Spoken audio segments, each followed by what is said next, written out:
लक्कड़हारा और सुनहरी कुल्हड़ की कहानी।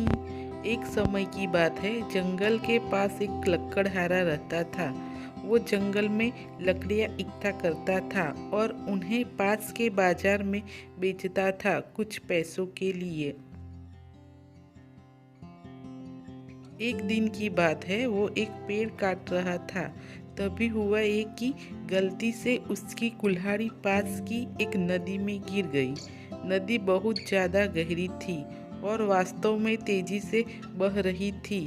उसने बहुत प्रयत्न किया अपनी कुल्हाड़ी को खोजने की, लेकिन उसे वो वहाँ नहीं मिली।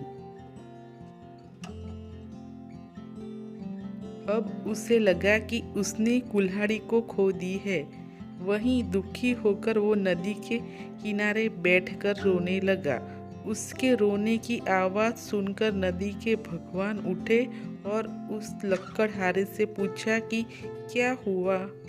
लक्कड़हारे ने उन्हें अपनी दुखद कहानी बताई। नदी के भगवान को उस लक्कड़हारे के ऊपर दया आई और वो उसकी मेहनत और सच्चाई देखकर उसकी मदद करने की पेशकश की।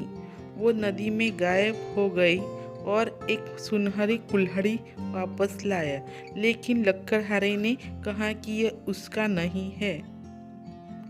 वो फिर से गायब हो गए और अब की बार उन्होंने चांदी की कुल्हाड़ी लेकर वापस आए, लेकिन इस बार भी लक्कड़हारे ने कहा कि ये कुल्हाड़ी उसका भी नहीं है।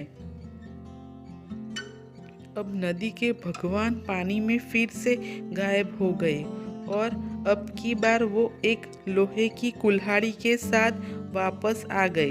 लकड़ी का कुल्हाड़ी देखकर कुल्हाड़ा मुस्कुराया और कहा कि यह उसकी कुल्हाड़ी है। नदी के भगवान ने लक्कड़हारे की ईमानदारी से प्रभावित होकर उसे सोने और चांदी की दोनों कुल्हाड़ियों से भेंट किया। सीख। इस कहानी से हमें ये सीख मिलती है कि ईमानदारी सर्वोत्तम नीति है।